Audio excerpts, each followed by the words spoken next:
Assalamualaikum warahmatullahi wabarakatuh. Selamat pagi kepada Ibu dan teman-teman semuanya. Di sini kami dari kelompok 4B akan menjelaskan tentang menelusuri lebih dalam bahaya dan risiko probabilitas rendah atau konsekuensi tinggi atau yang bisa disebut dengan LPHC. Dengan mata kuliah Keselamatan Tambang, dosen pengampu Ibu Dewi Ayu Kusumaningsih.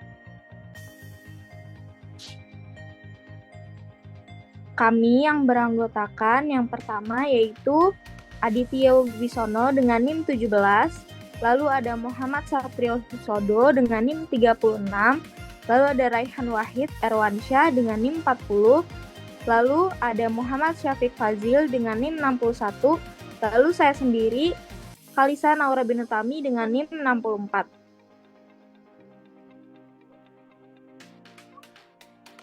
Di sini saya akan menjelaskan tentang bahaya LPHC. Apa sih itu bahaya LPHC? Bahaya LPHC adalah bahaya yang jarang atau bahkan belum pernah menimbulkan insiden sehingga dianggap aman. Justru karena belum terjadi, seringkali mereka tidak terdeteksi atau tidak dianggap penting. Padahal jika bahaya ini benar-benar terjadi, dampaknya bisa sangat besar. Untuk mengidentifikasinya, bisa digunakan metode what if analysis. Menanyakan kemungkinan skenario terburuk yang bisa terjadi jika suatu sistem gagal atau terabaikan.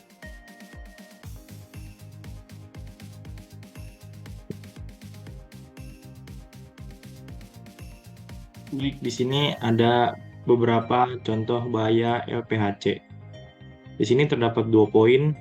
Di poin pertama adalah kasus nyata yang berwujud, seperti pelampung penanda hilang, kapal menabrak karang, dan tumpahan minyak, serta korban jiwa.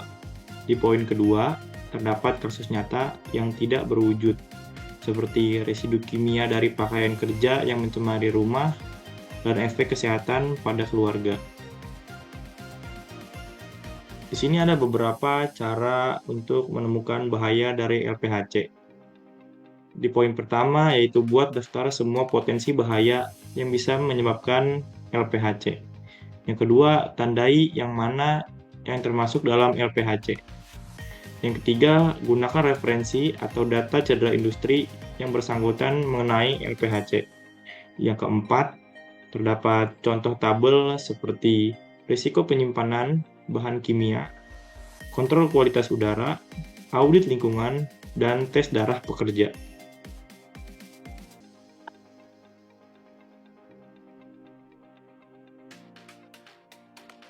Kemudian ada jenis paparan dan juga efeknya.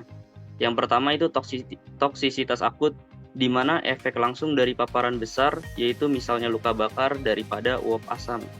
Kemudian ada toksisitas kronis, yaitu akumulasi bertahun-tahun, sehingga menyebabkan adanya kerusakan organ.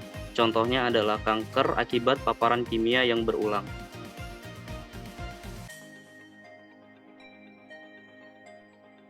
Next akan dijelaskan oleh Aditya Wibisono.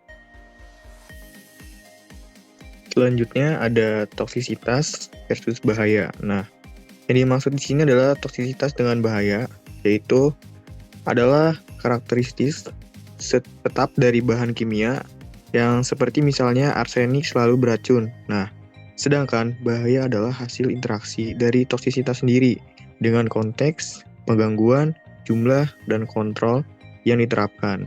Bahan dengan toksisitas yang rendah tetap bisa membahayakan jika digunakan tanpa pengendalian.